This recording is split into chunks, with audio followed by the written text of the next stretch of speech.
بسم اللہ الرحمن الرحیم۔ السلام علیکم ورحمۃ اللہ وبرکاتہ۔ جو انسان صبح کے وقت فجر کی نماز کے لیے اٹھتا ہے تو اسے ہر طرح کے فائدے ملتے ہیں۔ دنیا کے فائدے، اس کے جسم کا فائدہ، اس کے دماغ کا فائدہ، روحانی فائدے، جسمانی فائدے، ہر طرح کے فائدے اسے ملتے ہیں، اور آخرت کے فائدے تو ضرور ہی ملیں گے۔ کچھ ایسے فائدے جو اللہ کے نبی صلی اللہ علیہ وسلم نے ہمیں بتائے، اپنی امت کے لیے بیان فرمائے، تاکہ حضور پاک صلی اللہ علیہ وسلم کی امت نماز فجر کی پابندی کرے۔ اکثر لوگ اس نماز کی پابندی نہیں کرتے، ساری نمازیں پڑھ لیں گے، چاروں نمازیں، لیکن فجر کی نماز چھوڑ دیں گے۔ اب کچھ لوگ یہ شکایت کریں گے کہ ہم فجر کی نماز کیسے پڑھیں، ہماری تو آنکھیں نہیں کھلتی۔ تو اس کی بڑی وجہ کیا ہے؟ جب ہم رات کو 2-3 بجے سوئیں گے تو 5 بجے کیسے آنکھ کھلے گی؟ رات کو عشاء کی نماز پڑھ کے جلدی سوئیں، اور جتنے بھی کام ہیں وہ پہلے ہی ختم کر لیں، اپنے آپ کو جلدی فارغ کر لیں، اور پھر پکا ارادہ ہو دل میں اور اپنی کوشش بھی ہو، تو یہ ہو ہی نہیں سکتا کہ آپ کی فجر کی نماز کے لیے آنکھ نہ کھلے۔ ضرور کھلے گی۔ ایک انسان 10 بجے کا الارم لگائے، 9 بجے کا الارم لگائے، تو وہ کیسے 5 بجے 4:30 بجے اٹھے گا؟ چلیں اب جانتے ہیں کہ فجر کی نماز کے کون کون سے فائدے ہیں۔ اللہ کے نبی صلی اللہ علیہ وسلم نے ایک فائدہ یہ بتایا، فرمایا کہ جس آدمی نے 2 ٹھنڈی نمازیں پڑھ لیں، ایک فجر کی نماز اور ایک عصر کی نماز، تو فرمایا کہ وہ آدمی جنت میں داخل ہوگا۔ ہر مسلمان کو ایک نہ ایک وقت یہ فکر ہوتی ہے کہ آخرت میں میرا کیا بنے گا، مجھے جنت ملے گی یا جہنم ملے گی؟ تو اللہ کے نبی صلی اللہ علیہ وسلم بتا رہے ہیں کہ فجر کی نماز پڑھو، عصر کی نماز پڑھو، تم جنت میں جاؤ گے۔ تو پھر ہمارے پاس اور کون سا بہانہ رہ جاتا ہے؟ پھر بھی ہم فجر کی نماز نہ پڑھیں تو اس میں ہماری ہی کمزوری ہے۔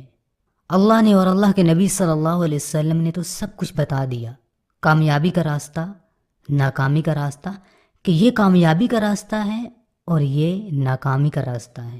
اس راستے پہ چلو گے تو جنت ملے گی، اور دوسرے راستے پہ چلو گے تو جہنم ملے گی۔ دونوں راستے واضح ہیں۔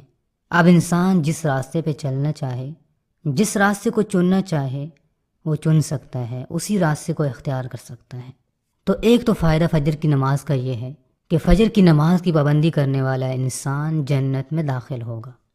اور اللہ کے نبی صلی اللہ علیہ وسلم نے دوسرا فائدہ یہ بتایا، فرمایا کہ جس آدمی نے صبح کی نماز پڑھ لی، یعنی فجر کی نماز پڑھ لی، تو وہ انسان اللہ کی ذمہ داری میں آ گیا، اللہ کے ذمہ میں آ گیا۔ یہ نہیں فرمایا کہ کسی حکمران کی ذمہ داری میں آ گیا، کسی بڑے کی ذمہ داری میں آ گیا، کسی طاقت والے کی ذمہ داری میں آ گیا، بلکہ اللہ کی ذمہ داری میں آ گیا۔ اب اللہ تعالیٰ اس کے ساتھ کیا کرے گا؟ اس کے دن کے سارے کام آسان کر دے گا، اس کو مشکلات سے نکالے گا۔ اس نماز کا تیسرا فائدہ یہ ہے، رسول اکرم صلی اللہ علیہ وسلم نے ارشاد فرمایا کہ جس آدمی نے عشاء کی نماز جماعت کے ساتھ پڑھ لی تو یہ ایسے ہے جیسے اس نے آدھی رات کھڑے ہو کر نماز پڑھی ہو، اور جس آدمی نے فجر کی نماز بھی جماعت کے ساتھ پڑھ لی، اس کی پابندی کی، تو وہ آدمی ایسے ہے جیسے اس نے پوری رات کھڑے ہو کر نماز پڑھی ہو۔ اگر ایک بندہ عشاء کی نماز پڑھ لے اور سو جائے، پھر فجر کی نماز پابندی کے ساتھ پڑھے، تو درمیان کا جتنا وقت ہوتا ہے وہ سارا ثواب سے بھر جاتا ہے، مفت کا ثواب ملتا ہے۔ فجر کی نماز کا ایک اور فائدہ، رسول اکرم صلی اللہ علیہ وسلم نے فرمایا کہ رات کے اندھیروں میں جو لوگ کثرت کے ساتھ مسجدوں کی طرف جاتے ہیں، ان لوگوں کو قیامت کے دن کامل نور کی خوشخبری سنا دو، ان کے لیے قیامت کے دن نور ہوگا۔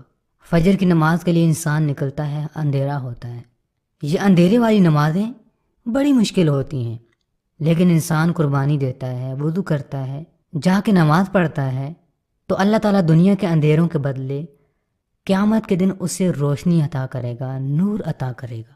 اور قیامت کے دن جس آدمی کو نور مل گیا، اس کے لیے کامیابیوں کے دروازے کھل جائیں گے، اس کے لیے اللہ کی رضا کے دروازے کھل جائیں گے۔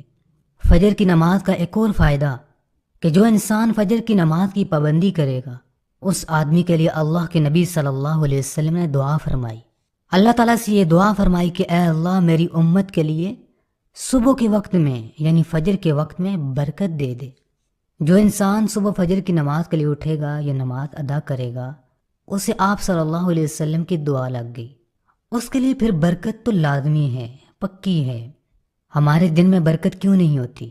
ہمارے کاروبار میں برکت کیوں نہیں ہوتی؟ دن کو ہم کئی طرح کے کام کرتے ہیں لیکن ادھورے رہ جاتے ہیں، مزہ نہیں آتا کام کرنے میں، تو یہی بے برکتی ہے۔ فجر کی نماز ادا کرو پھر کام شروع کرو، دیکھو کیسے برکتیں ملتی ہیں۔ اس نماز کے فائدوں میں سے ایک اور فائدہ یہ ہے کہ جو انسان اس نماز کی پابندی کرتا ہے، فجر کی سنتیں پڑھتا ہے، اس کے 2 فرض پڑھتا ہے، تو رسول اکرم صلی اللہ علیہ وسلم نے فرمایا کہ فجر کی 2 رکعت سنت دنیا اور دنیا کے اندر جو کچھ بھی ہے ان سب سے بہتر ہے۔ ایک انسان نے فجر کی نماز پڑھ لی تو وہ یہ سمجھ لے کہ اس کو سب کچھ مل گیا، دنیا اس کے سامنے کچھ بھی نہیں، یہ دنیا ختم ہو جائے گی لیکن اس کی پڑھی ہوئی نماز کا ثواب کبھی ختم نہیں ہوگا، قیامت کے دن اس کے کام آئے گا۔ یہ نماز اللہ کے دربار میں بتائے گی، اس کی سفارش کرے گی، نامہ اعمال میں اس کی نیکیاں بڑھائے گی، قیامت کے دن اس کے لیے کامیابی کے دروازے کھلیں گے۔ یہ سب کچھ فجر کی نماز سے ملے گا۔ فجر کی نماز کا جو آخری فائدہ میں آپ کو بتا رہا ہوں وہ یہ ہے کہ اگر آپ فجر کی نماز ادا کریں گے تو یہ یاد رکھیں کہ فجر کی نماز کے وقت فرشتے آتے ہیں، انسان کو دیکھتے ہیں کہ فلاں انسان کیا کر رہا ہے، کوئی انسان سو رہا ہے یا نماز پڑھ رہا ہے، اللہ کو یاد کر رہا ہے یا نیند کے مزے لے رہا ہے، غافل ہے یا عبادت کرنے والا ہے۔ جب فرشتے آ کر دیکھیں گے، آپ کو دیکھیں گے کہ آپ فجر کی نماز ادا کر رہے ہیں تو وہ جا کر اللہ کو بتائیں گے، حالانکہ اللہ تو سب کچھ جانتا ہے لیکن اس نے فرشتوں کی ڈیوٹیاں لگائی ہوئی ہیں کہ میرے بندوں کو دیکھو کہ کون کیا کر رہا ہے، تو وہ اللہ تعالیٰ کو جا کر بتاتے ہیں کہ اے اللہ، ہم تیرے بندے کے پاس سے اس حال میں آئے کہ وہ نماز پڑھ رہا تھا۔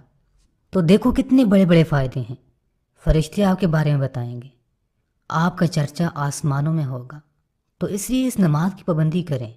اللہم صل علی محمد وعلی آل محمد کما صلیت علی ابراہیم وعلی آل ابراہیم انک حمید مجید۔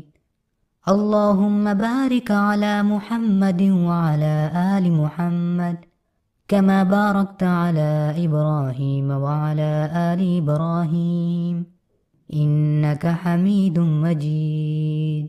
اللهم صل على محمد وعلى آل محمد كما صليت على إبراهيم وعلى آل إبراهيم إنك حميد مجيد۔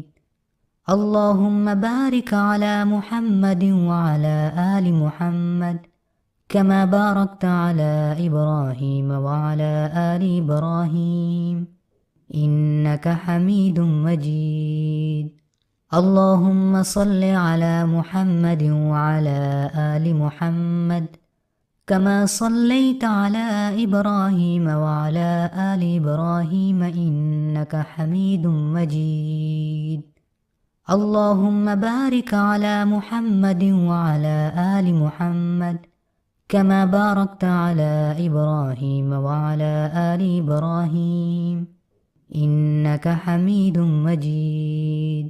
اللهم صل على محمد وعلى آل محمد كما صليت على إبراهيم وعلى آل إبراهيم إنك حميد مجيد۔ اللهم بارك على محمد وعلى آل محمد كما باركت على إبراهيم وعلى آل إبراهيم إنك حميد مجيد۔